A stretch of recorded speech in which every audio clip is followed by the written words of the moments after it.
It's time to sit back, relax, and listen to Conversations with Joan. Conversations with Joan will inspire, motivate, and empower you. Live your best life now. Listen, learn, think, and decide. And now, here's your host, Joan Herman. Welcome to Change Your Attitude, Change Your Lives, Conversations with Joan. I'm Joan Herman. Thanks for tuning in. Conversations with Joan focuses on topics that are important to your life, from health and wellness to professional development to personal well-being. Change makers join me to share their insights, tips, and strategies so you can thrive and live your best life now. Thank you for taking time for yourself, and thank you for letting us be a part of your life. Now, let's start talking. Have you ever wondered if there's more to life than the daily cycle of work, home, sleep, and repeat? Today's guest, Tom Rapsas, did, and it led him on a spiritual quest. After studying the teachings of Jesus, Buddhism, and Hinduism, and devouring self-help books and human interest stories, Tom came to the realization that wisdom is not found in a single magical book or from a particular religion or teacher, but rather from many sources. He joins us today to share some of what he's learned with the hope of inspiring others on their quest. Tom is a spirituality blogger who is the author of the book, Wake Up Call, Daily Insights for the Spiritually Curious. Welcome, Tom. Thank you so much for joining us. Oh, great to be here, Joan. Thank you. Tom, I want to start off by talking a little bit about your life before you began a spiritual journey. What was it like, and what did you experience that made you wonder if there was more? Yeah, sure. I entered the professional world in my early to mid-20s, and I've worked in advertising ever since. I've been in advertising, well, about 40 years now. But it was at that point, after a few years in the business, that I just began to wonder if there was more out there. Now, my life at that time, if I'm going to go back to the point where I really got into spirituality, I was in my early 30s. I was single. I was working a lot of hours. I was dating a lot of people. I was partying quite a bit. And it kind of struck me one day that this was not the best course for my life. And I had a friend hand me a book. I can tell you the name of it. It was In Search of the Warrior Spirit. And that book was about awareness training for Green Berets. And it's funny, I haven't looked in that book in over 30 years. I just picked it up again recently. But it was just trying to get these macho guys to have a greater awareness of how they acted and to try to develop their character a little bit. And there were some spiritual elements in it in the book. They talked to meditation as well. And that was enough to get me going to say, hey, maybe there's more out there. This book kind of is pointing me in this direction. And that led to one book after another and really decades of study from there. The life that you were living, advertising in New York City, I mean, that's really the definition of the rat race. It was competitive, I'm sure. It was fast-paced, and it was to the excess. And so many of us, I believe, are living that type of life in different degrees. Do you think there are a lot of people that are experiencing the type of feelings that you had back then? Yeah, sure. I mean, I can identify the feeling like this. It's kind of an internal yearning. You've got this yearning for something more in life, and it can be hard to put your finger on what it is. And I think for some people that becomes dating and maybe sex. That's the yearning I want. I want to date more people. I want to go out with more people. Or I want to pursue success. I want to go for the money.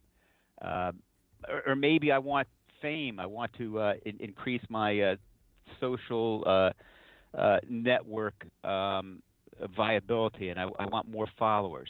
But we pursue these things, and I think we ultimately, or at least many of us, come up empty when we go down these paths. And it wasn't until I identified that yearning as possibly a spiritual yearning that I think, began to find some of the answers I was looking for. And I think, Tom, when people think about becoming more spiritual, they picture, a monk praying, or that they have to have this major overhaul of their life. But really, we can become more spiritual in just the everyday things that we are doing. Well, that's a great point, Joan, right there. I read this idea from Arthur Brooks, and it was it's the thought that our life is split up into four quarters. And from the ages of 0 to 25, say we live to roughly 100 if we're blessed to live that long. The first quarter of our life is really all about learning. As we grow up, as we learn a trade, as we go to college, we are learning. In that second phase, we really begin to pursue some of those things I talked about. We get caught up in this, in the rat race, pursuing money, pursuing career success, pursuing, romance. And we tend to forget about our spiritual nature. Now, I'll be honest with you, when I started getting into spirituality in my early 30s, it was almost in a compartment. I was still kind of pursuing this career success and romantic engagements, but I had this spiritual gig on the side, and it really took years for it to sink in, for it to really, I'd say, steer where I was headed in life, and make me realize that really these other things I'm pursuing are secondary, and that if I can kind of cure this spiritual itch, life gets better. A lot of people go on these quests, and, like I was saying, they think that it has to be this major overhaul, but they don't find what they're looking for because they're always looking out there for something. Do you think that that's the reason they come up short, because they're not looking within? Well, that's a key, and I write about that quite a bit. You do have to look within. And just to follow up on the earlier question, you and we're part of the world. We're out there engaged with the world. I think it's pretty easy to maybe escape to a monastery somewhere or to go off on a retreat and kind of find spiritual peace. But when you're part of the world, I think the spirituality helps you. It really helps everything you do in life. There's a book I read. It's about a guy called Brother John. It's a very good book, and I wrote a story about it called Brother John and the Purpose of Life. And Brother John lives out in a monastery. He's a great man. He takes care of the people around him who live with him at the monastery. Once a month, they invite people to visit the monastery. He greets them at the door. And everyone says he's, the warmest, most engaging, most loving person they've ever met. But once he has those encounters, he goes back to life in the monastery, which is very regimented as far as what the daily routine is. I think what I try to do in the book and elsewhere is to let this spirituality inform my life. And I think once you begin to go down this spiritual road, it has positive effects in a few ways. It helps clear the mind a little bit. It helps develop your character. It helps you set priorities about what's really important, what I should worry about, what I should be concerned about, and what's really secondary in life.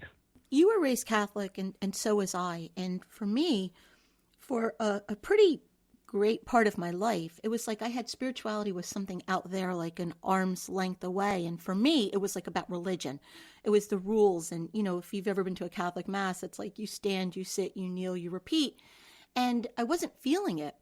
And, I often wonder if that's what holds some people back as well, because we confuse religion with spirituality. We think that they're two separate things. Yeah, going back to my upbringing, I was raised a Catholic, went to church the first 18 years of my life every Sunday, attended catechism through 8th grade, which are weekly religious classes. But there really wasn't any context for it. It wasn't spoken about in my home.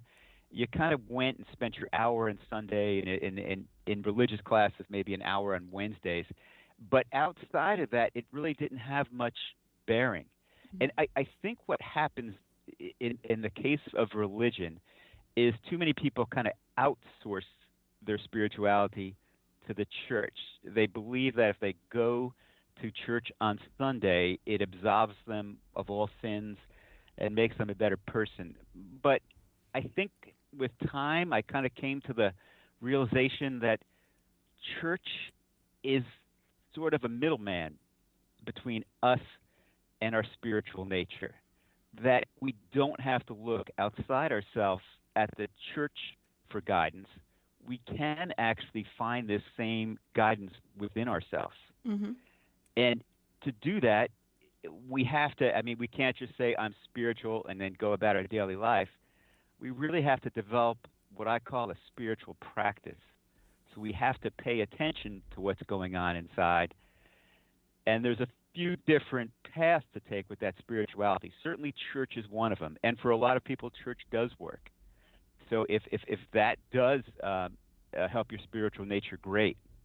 For a lot of us, we don't get a lot out of church. So we need to develop our spirituality in other ways. And I can say, going back to when I first started getting into spirituality, I quickly realized at the same time I took up running. And running was kind of the escape that I had that kind of got me in touch with what was going on around me. But there's many other ways to engage that spiritual nature. Meditation is one that we can talk about. It's spiritual reading. It's, for me, each morning, I get up in the early morning hours, get the coffee going, and sit with a cup of coffee in front of a fireplace this time of year, or out on my back porch looking out at woods at other times of the year.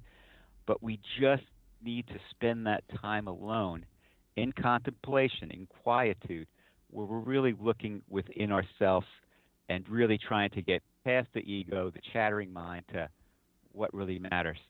It's learning how to find God no matter where we are. Yes, you used the G word there that I haven't used that. I mean, God Higher is kind of power, whatever Yes. it means to you. I agree. And it's funny, some people recoil when I will mention the word God. But I think that depends on your definition of God. And my definition of God has certainly changed since I was raised in the Catholic Church. During that time and for years and years afterward, God to me was that stereotypical guy up in the clouds, sitting on a throne, in robes, long beard, looking down and judging my every move. But as you begin to study a little more, even within the Christian faith, you see the definition kind of changes a little bit. I mean, there's a theologian by the name of Paul Tillich, and he says that God is not being, God is not a being, God is being itself. And Ralph Waldo Emerson touched on that as well. He said, God is a part and particle of life.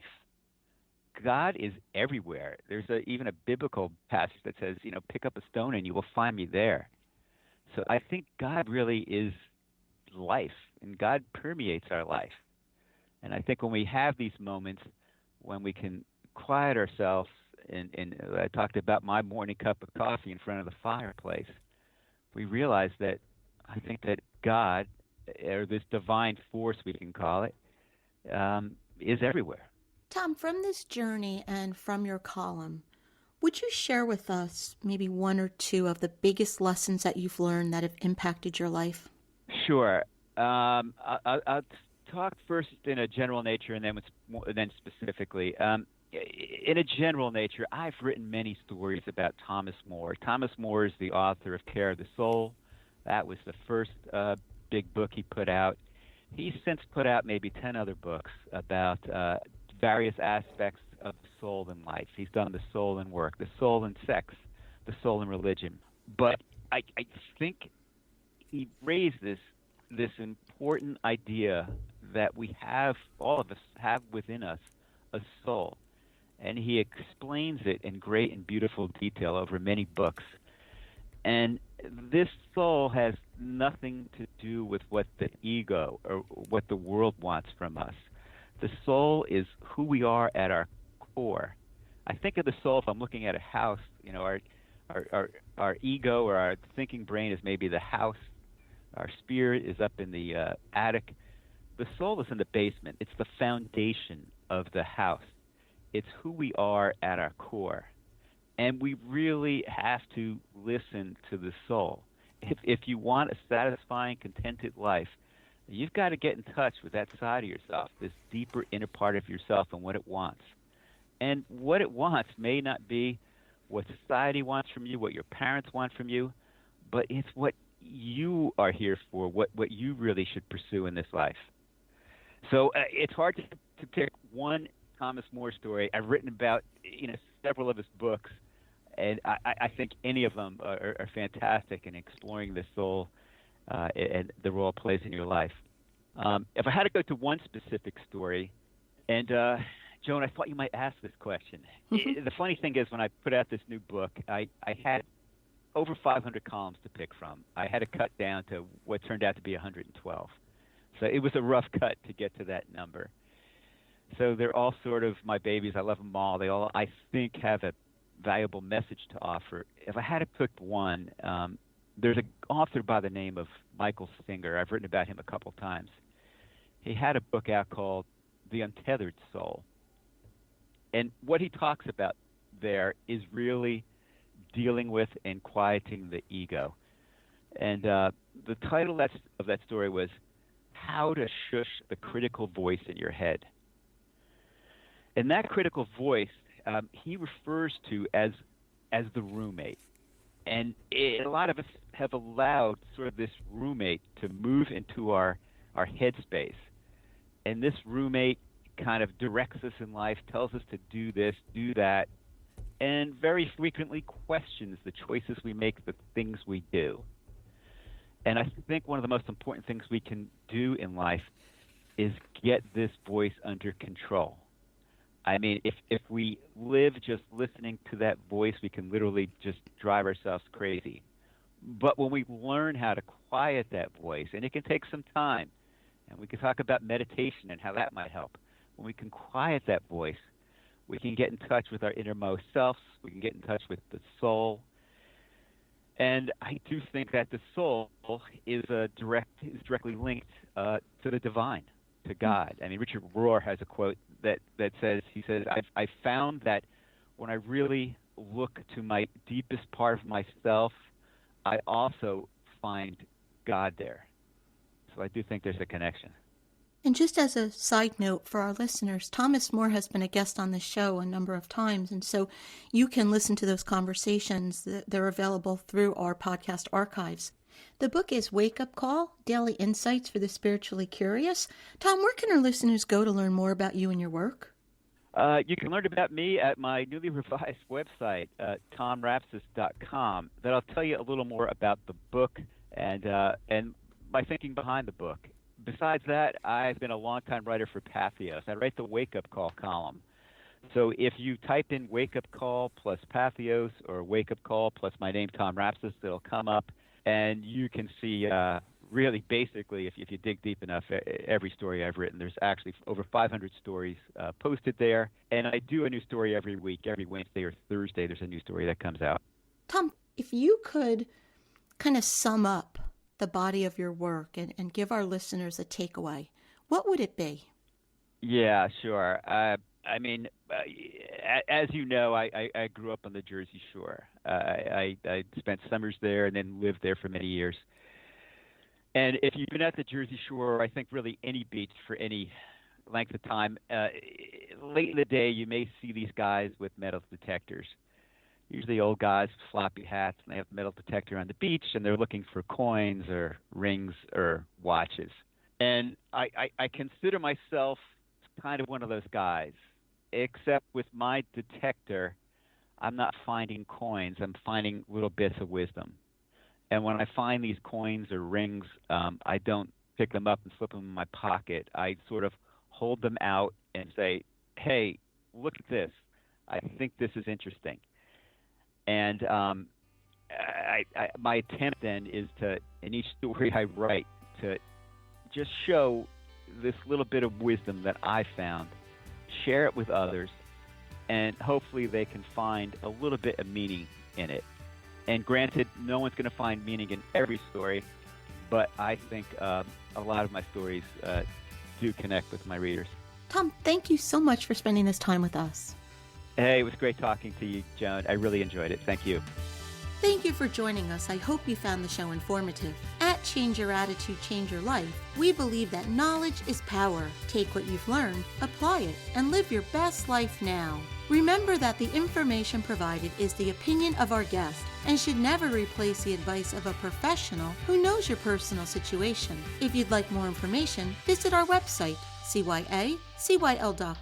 That stands for Change Your Attitude, Change Your Life. While on our site, listen to past shows on demand, read the digital magazine, sign up for our mailing list, and be sure to follow the show on social media. Until next time, this is Joan Herman. Thanks for tuning in.